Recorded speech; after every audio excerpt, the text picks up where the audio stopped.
Beer Rep Chats with.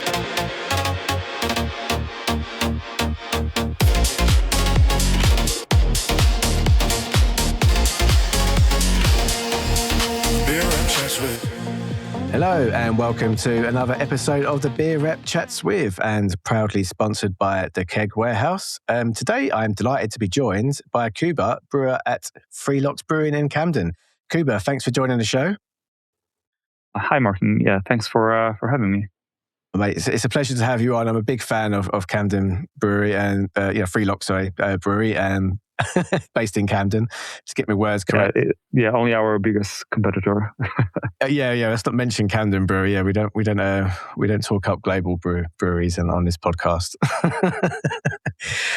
So for listeners that meeting you for the first time as a brewer at Locks, can you tell us a little bit about yourself and what hooked you on craft beer and made you think this is what I want to do with my life?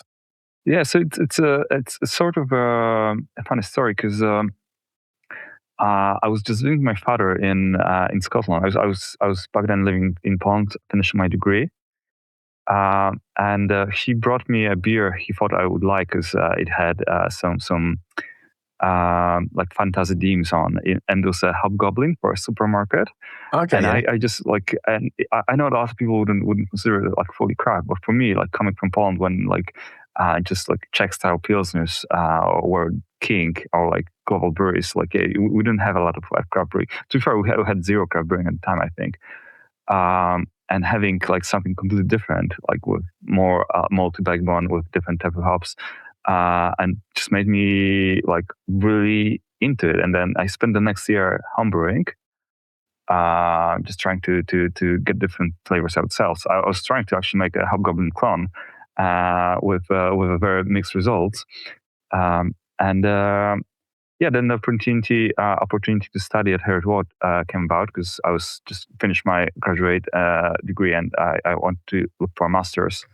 And my father really wanted me to move to Scotland to stay with him for a while.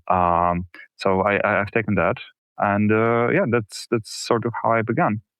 Yeah, so bit of Hobgoblins. What sort of clone recipe was you doing homebrewing? Was it like an extract kit, or was it a...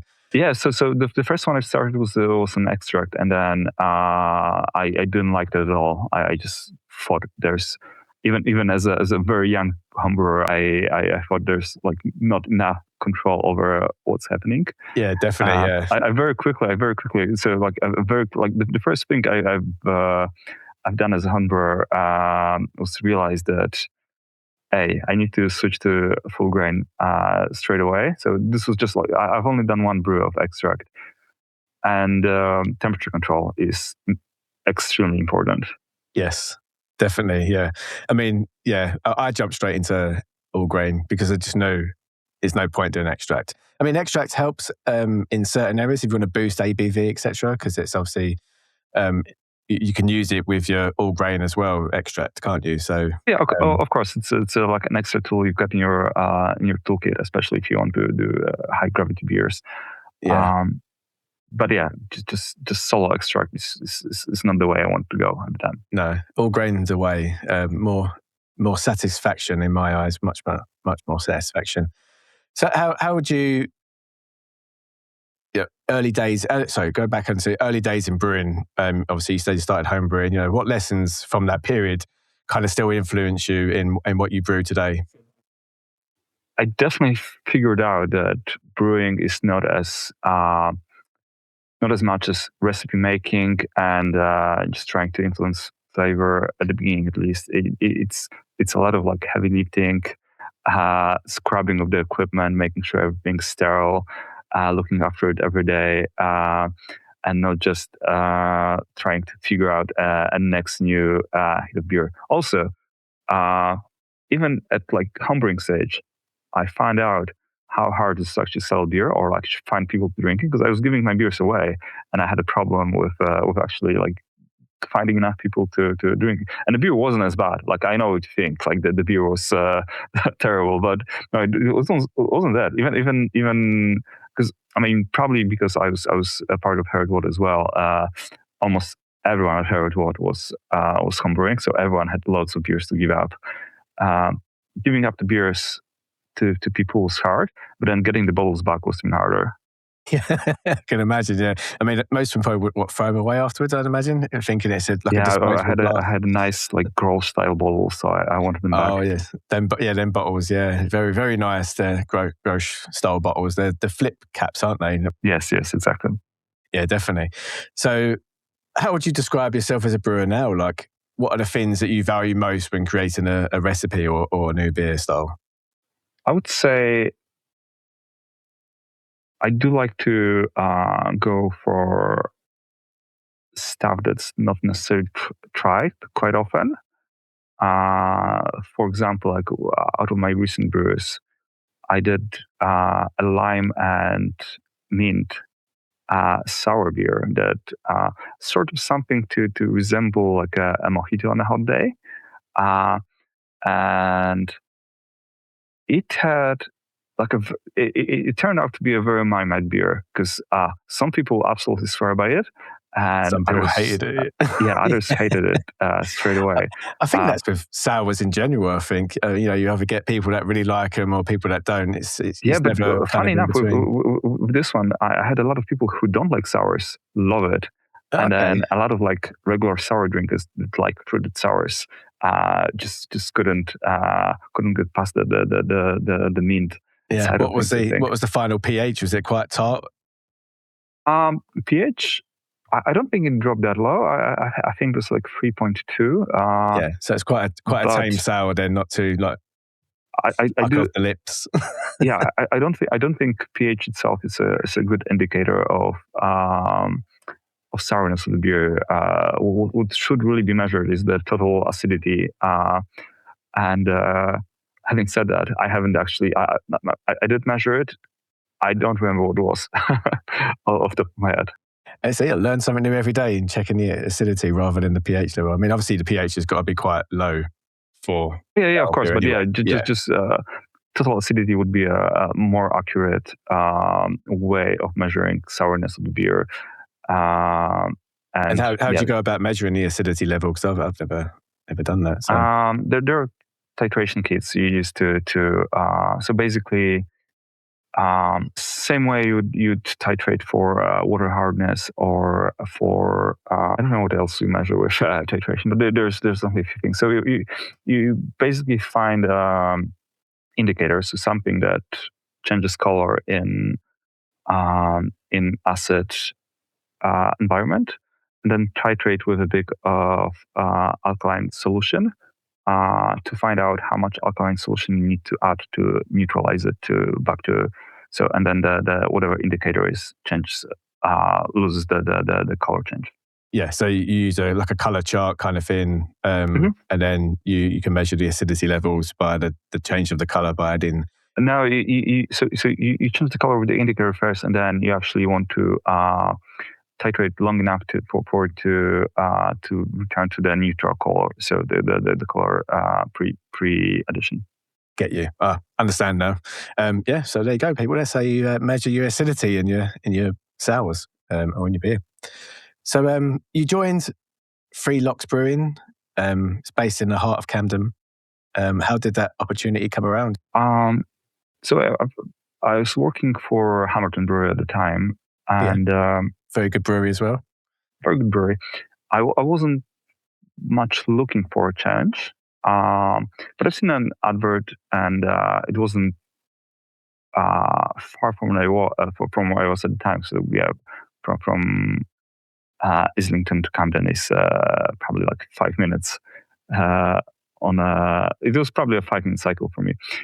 So I did apply. I stopped by the brewery. I did like some of the beers they did, but not so much the others. But then so the founder interviewed me, and we clicked straight away. So we had a very good connection, and I think that's very important. Like if you, as a head brewer, you do want to be on the same vibes with the founder. Like of course, yeah. You got to share the same, focus and goal for the brewery. Yeah, I think so. So yeah, he offered me a job and I accepted. Easy as that. Good connection. Do you want a job? Yes. Yeah. Pretty much that, yeah. Pretty much it. And how long have you been there now? He did get me pretty drunk before offering a job as well. He buttered you up first with a few beers. A note to all founders: if you want to get a head brewer, just give them a few beers and you're on your way. So how long have you been at Three Locks now? So that's going to be almost 3 years now. Cool. So it's been there a long time. I've got to say, one of my favorite beers from Three Locks is the Schwarzbier. It's such a beautiful beer. So it is my favorite as well. Is it really? It's the one I definitely take much pride with, most pride with. Yeah, definitely. I mean, it shows as well because it's such a beautiful beer. So if anyone hasn't tried Three Locks Brewery Schwarzbier, I recommend you go over, visit them, or buy it in a shop and try it. It's amazing. For every time I have to cover for the taproom and just work behind the bar, the sales of Schwarzbier rise. Selling influential, yeah. I just love selling it. I just love talking about it. I do love an upsell. So let's talk about, if anyone who hasn't been to Three Locks in Camden, what makes it such a special place to brew beer in because you're located very close to Camden Market and right across from the river as well. It must be like a dream, to brew beer right on the river. It's such a lovely area. It is very nice, and a break you take, you can just sit by the canal and enjoy everything. I think one thing that being in Camden Market gives us is it's a lot of tourists, and tourists have a very let's try it out, let's try something new attitude, and that allows me to brew beer styles that are not necessarily, I wouldn't say crazy inventive, unless we're talking about the lime and mint, which went well as well. But I mean, like, just less known styles in UK, for example, like a Schwarzbier, like a Hefeweizen, which is probably more known than Schwarzbier, but still, like, not a lot of craft breweries brew Hefes. I do like. And because we have a lot of tourists from Europe and the States as well, they know the styles a bit better. For example, like a Gose is a style that is not necessarily that popular in UK. Although, there's a few breweries brewing Goses as well. But I think tourists from continent would know them a bit better, especially beer tourists. Yeah, definitely. Belgium, Germany, them sort of places. Yeah, and it allows me to brew my other favorite style beer. So we do brew quite a lot of lager, and because we supply a lot of vendors in the Camden, and that allows us to go through quite a lot of lager. So we actually have 2 lagers in our core range at all times, and then seasonal lagers as well. There's always a lager drinker. You can't get away from lager drinkers, but I mean, as long as a lager's a good lager. I'm a lager drinker. I went through the entire. I'll drink all styles, but I went through all the hoppy beers at the beginning of my career to just enjoying the crisp lager by the Canal right now. Yeah, there's nothing, you can't beat a good crisp lager or even a saison. I do love a saison in the hot days. Saison is one style I haven't brewed at Three Locks yet, and I need to do it. Yeah, I'll be definitely one to try your saison. I do like a saison. It's very nice. And radlers are getting quite popular now as well in the hot days. A lot of radler beers getting produced. We talk about Camden. Obviously, it's got a lot of tourists in the area. It's got really strong identity. Obviously, it does attract people from all over the world. Does being based there influence? You talked about, obviously, influences lets you brew different styles of beers. Does that help with creating the atmosphere at Three Locks and your identity as a brewery? Yeah, for sure. I mean, we're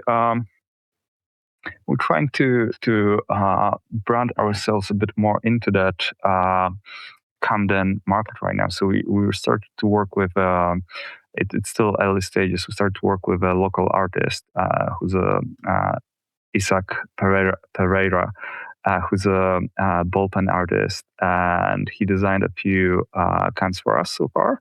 Lovely. We're probably gonna design some more. So for now, it's just the seasonals and specials. But yeah, we're looking into like a wider rebrand, so we can. We're probably gonna ask him to do artwork for all our core range as well.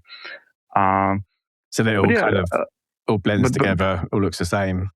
But it's also about I mean, Camden's very live music, for example, is big in Camden. So yeah, we do embrace that.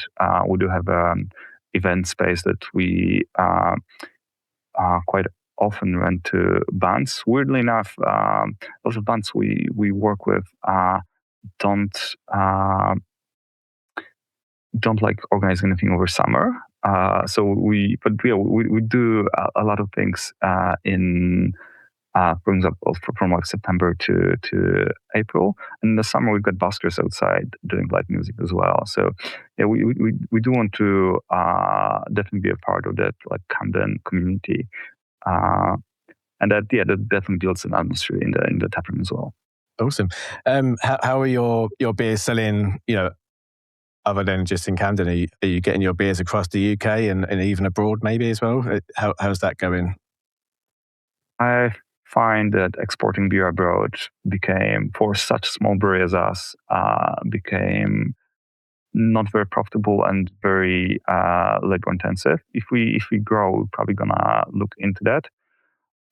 We had some national presence through Cellar, but that had to stop after the changes with DPD not taking, is it DPD or who they were using not taking there was one anymore. Or two, wasn't there? Yeah, there was one or two that weren't doing, but they've kind of reintroduced, I think Cellar, if you're talking about Cellar, they've introduced a delivery system that bypasses that.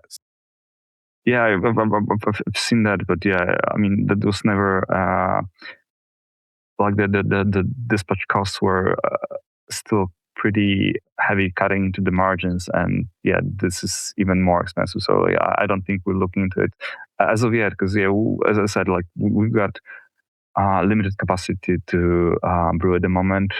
We are looking into growing, getting more fermentation capacity and maybe new premises.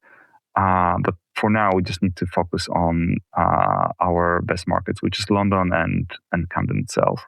And there's a lot of Camden is such a big market, especially in the summer, that there's still a lot of avenues we can pursue there. And then we are in London. We are in quite a few craft beer bars as well. Yeah, that's good. Would you say what's your capacity at the moment for brewing? What do you like in hectoliters? Yes, yeah, yeah. So we do have so a brew length is 20 hec. We've got fermentation capacity for 120. So in a year, I think we can brew up to about 3,000 hectoliters. Cool. So that's what you're looking to do. You're looking to expand how much you can brew. Because there's demand, but we would just need to increase our potential capacity. Yeah, definitely. Looking at your range of beers that you do, which would you say are the free beers that really capture what Free Locks is all about? Apart from obviously definitely Schwarzbier, we can knock that one off the list. yeah. Schwarzbier is great. I would say our market lager, which is a German style Pilsner, and that's a beer we like. I think as much as I'm I take pride in Schwarzbier. I think in general, market lager is our best beer, and we do take a lot of pride in that as well. We do we import more malt for the market lager from Germany for that malt authentic, slightly more like nutty, sweeter malty taste than British malt, which is great. I'm not gonna say anything bad about British malt, but for a German style Pilsner, I think German malt it is. Yeah, you want to try and stay as true to style suitable as possible as well. Yeah, with, and then obviously, German hops are quite obvious, but yeah, we don't rush it. We give it as much time as it needs to properly condition, and I think that's the good quality malt and giving enough time are the two most important factors in brewing a good lager. Yeah, definitely. What's been one style of beer or one beer in particular that you've has been quite a challenge to brew? A challenge to brew. The first batch of our hibiscus and rosehip Gose, which is a great beer. I love that, and I wanted to brew it ever since I became a brewer. Maybe not ever since, like about a year and a half into brewing. I wanted to brew a hibiscus beer, and then rosehip sort of like joined because it fits so well.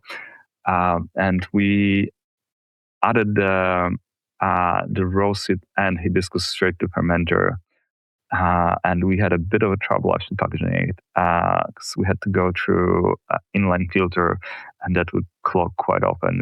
It was very it neither hibiscus or rose petals tend to drop out to the bottom quite well, so we couldn't drop it out of the tank. So yeah, that was definitely a challenging year for us. I'm not sure if it was the kind of challenge you were asking about, but yeah. So basically, it was hard to drop them out of solution because it was quite light. Hard to drop it out of solution and hard to actually get into any packaging type. Yeah. Yeah, I've definitely heard them sort of challenges before with them styles of beers, and anything that's, you're adding in them sort of ingredients, which is very hard to get them to drop to the bottom of the fermenter. And if they do, there are some good solutions. We just didn't have anything like that. There are some like hop rockets. A special like filters inside that allow larger things like flower petals or herbs sometimes. So a lot of brewers utilize those. We just didn't have one at the time. Yeah. So basically a hop rocket, for anyone who doesn't know what a hop rocket is, it basically shaped like a rocket, and the beer goes through the hop rocket where there's loads of, like you say, hops or petals or ingredients, herbs, etc. And it goes through that and it comes out and goes back in. Is that correct? So it's like yeah, it goes through and there's a filter inside, so it actually keeps whatever the material is, and the beer circles through it and goes back to the tank, infused with a new flavor. Yeah, so you're not losing. You get the maximum flavor, but you don't get the sediment or the trub from the ingredients because it stays in the hop rocket. Yeah, exactly. Yeah, they're awesome little things. They are. With the hops, it's a bit different because it depends on the type of rocket. It's more about recirculation and like breaking them down, because a lot of hop rockets, a lot of hop particulates actually are supposed to get into the tank. Yeah. But yeah, with something like hibiscus or petals, you would want them to stay in the hop rocket. Yeah, for sure. Yeah.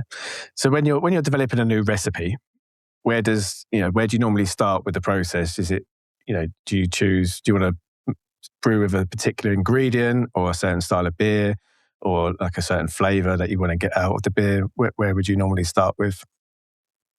It all depends. Like for the beer I just mentioned, the rosehip and hibiscus Gose, we started with the ingredient. I really wanted to brew hibiscus. I love hibiscus. A lot of inspirations for like how I want to flavor my beers come from tea world, actually, because I do love my teas, and I'm actually drinking a hibiscus tea right now. I'll stick to my coffee. And rose petals are also like often used to flavor black teas. But with a lot of with a lot of other beers, it's just gonna be what flavor, like with hoppy beers is like what do I want to do? Do I want to do a juicy New England IPA? Do I want to do a beer with a specific like mango flavor, like hop-derived mango notes, or very citrusy, very refreshing, like session IPA? So often I start with like what the end result should be, and then work backwards with, if that's the case, if I want a very refreshing, dry lager, I'm obviously not going to use heavy adjuncts in the mash tun. Of course. Or a noble. To be fair, I do like to mix a bit of like a tiny amount of noble hops in my hoppy beers, just to get this like slightly spice thing to it. Where would you add them sort of hops into the process? Would it be like a late boil aroma? Yeah, that would be exactly. I would add them at on the hot side at the flame out. Yeah, awesome. So, is there any beers that taught you something as a brewer? Like anything that's you didn't know, and by brewing a certain beer, you taught yourself something new? I think with Hefeweizen, I had that's not necessarily something I just discovered by brewing something, but maybe by doing research into how to brew it. With Hefeweizen, I found that, and with a lot of other beers as well, that a lot of esters, like those like fruity, like bubblegummy esters, are produced very early in fermentation, and if so, the temperature control in the very early stages of fermentation for ales, probably the first 24 hours, maybe 36. For the lager, it's a bit longer, like 48 to even 72 hours, are being created. So the temperature control in those first stages is the most important, and then you can sort of let it go to speed up the rest of the process. And I find out that with Hefeweizen, if you want to avoid the bubblegummy, you need to actually cast out you need to cast out quite low, and then just allow it to rise at later stages to get the banana out. So it's like a natural rise in temperature during fermentation. Rather than just controlling it. Yeah. Oh, interesting. I'll take note if I ever decide to brew a Hefeweizen beer. Please do. Yeah, it's there's not enough Hefeweizens, I think, out there. So looking at the wider beer scene, what styles excite you the most at the moment? As I said, like in this age of my this point of my craft beer journey, I do love a very good like crisp beer, like a lager. A saison would work as well. Maybe some people describe it as hop fatigue, when it's just like a lot of those like hop heavy beers don't excite me as much as they used to. They used to excite me very much, and now it's same. I don't know. I think like the industry sort of turned into everyone needs to brew those styles over and over again under different brands, just with small changes, and release just something new every time, but it's not really new. It's just too much, isn't it? It's just like you've released like 10 beers a week, and it's just like slow down.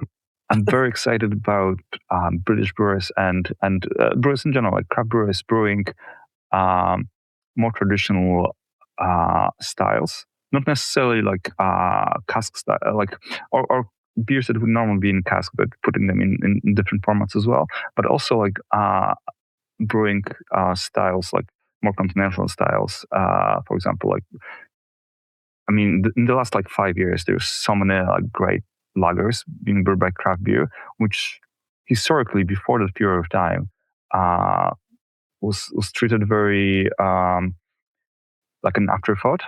So brewery has to have a lager, but it doesn't need to be necessarily something that, it's just brewed whatever quick lager we can get out, and a lot of it was like steam lagers. And now, I feel like the industry realized that there's definitely demand for like a well-crafted lager. A lot of breweries are brewing lagers now, but brewing good lagers as well. Not just brewing a lager because they need to have it in their portfolio. And the LCBF last year, I had so many good lagers. And breweries like craft breweries specializing in lagers is great as well. So we finally have we don't leave that lager market to just big multinationals anymore. But like some smaller size, like I do love. I never actually brewed it for Trilux yet. I do intend to, but like a broad beer, I let red lager or a Vienna Lager, which you did actually brew. It's not many Vienna. Don't see many Vienna lagers, do you? I don't really come across. We brew one every autumn under the brand of Autumn Lager.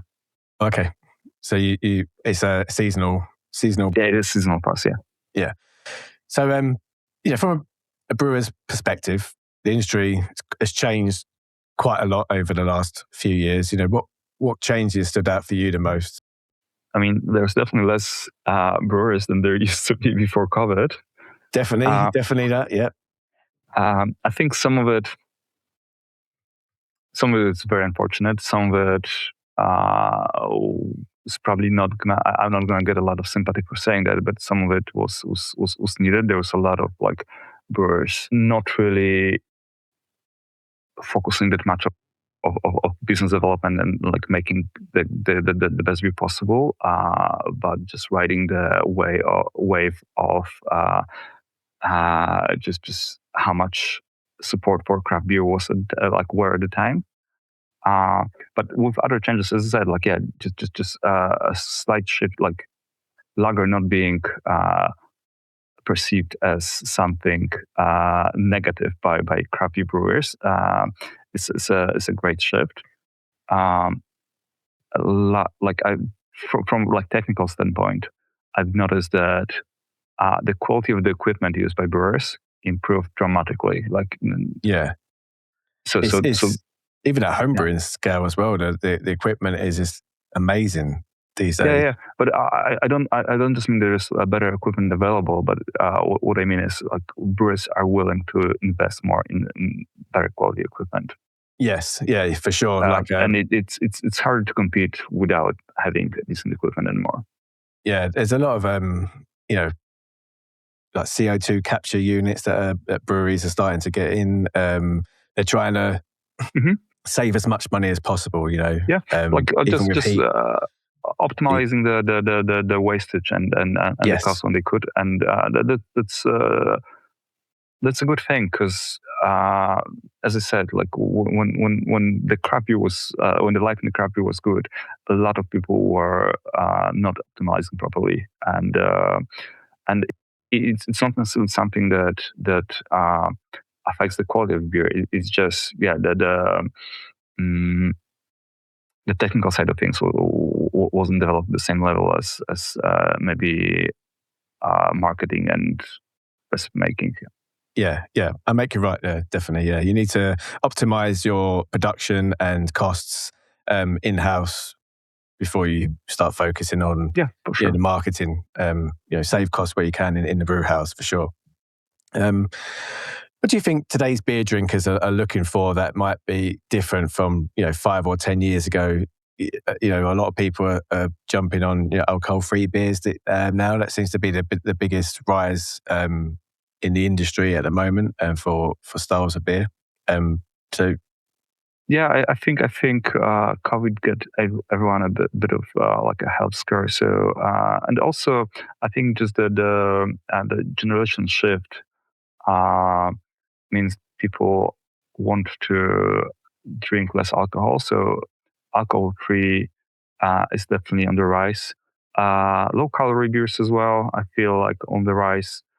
So generally, like people are a bit more self-conscious about their own health. which again, I do welcome it. Like, I do not think that promoting necessarily like heavily excessive drinking is good for an industry. Yeah, there's a big drop now, isn't there? There used to be a lot of double IPAs, 8% double IPAs. Going back a few 3 or 4 years ago. I do like the change that government meant to. I mean, don't get me wrong. There's a lot of things they did wrong with that duty reform, but the fact that they raised the low ABV threshold from 2.8 to 3.4%, I think is a very good change, and made a lot of like lower ABV beers available for the public. Yeah, and a lot of breweries probably started brewing more sessionable ABV beers just because it's cheaper to produce, but also they not really have to cut much back on ingredients. That's the main one, isn't it? No, it's not a scrimp and save on ingredients on a decent session. Yeah, because I think it's easier to drink to brew a nice session beer at 3.4% than this at 2.8. I think 2.8 was it was hard to make the beer not taste a bit like worty and just watered down. Yeah, definitely. I'm not saying impossible, but yeah, harder. Yeah. Have you ever used a product from WHC lab called Bodybuilder in your beer to give it a bit more? I have not. No, I've never heard of it before. So yeah, I might look into it. Check it out. I've used it on one of my breweries at Mash Paddle, just to see what it does. So I've started off with just a small amount, just to see what it does to a normal beer that you're not heavily dry hopping or heavily putting loads of oats and wheat in it to get that that big body mouthfeel. What did you find? Yet to find out. I'll update you to see how it is. Please do. I definitely will. But give it check it out. Because I spoke to Paul Malcolm from WHC and he introduced me to that. And he told me about Bodybuilder. So give it a go. Let me know what you find as well, your results. Is there any breweries or a brewer in particular that you really admire for their work? I'll go with brewers rather than brewers. I don't want to make anyone feel left out, but I do love what Burning Sky was doing for like such a long time. Great beers. I do really admire Siren Brewing. On the like not just the quality of the beers, but the whole business is great. Yeah, the whole model is great. Yeah, they're definitely doing well. And I used to love Magic Rock Brewing before they sold into the time was Brewer, right, and then Keystone. But yeah, I used to love their beers when I was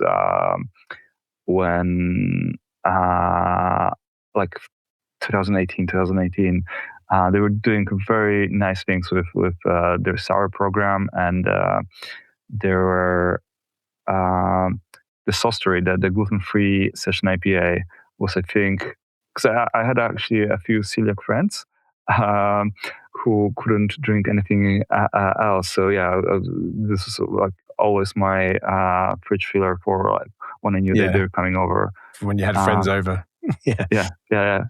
So if you could work with any brewery in the world and invite them down for a collaboration with you at Free Locks, who would it be? New Belgium Brewery in States, Brooklyn Brewery. Brooklyn, yeah. They have like I once seen their. They have such an amazing. I'm not that. It's not because. So with Brooklyn is that they have amazing barrel aging project, and I've never really been that into barrel aging, but I would really love to learn about barrel aging a bit more. And I think that there would be a perfect brewery to collaborate on that. I think, although they're obviously massive. What sort of barrel aged beer would you like to do? I don't know. Maybe a barrel aged Schwarzbier would be a nice. What would you infuse it with? Probably just. I would just like to see how it would. Not sure in like a whiskey barrel maybe. Yeah, a bourbon, barrel aged bourbon. But yeah.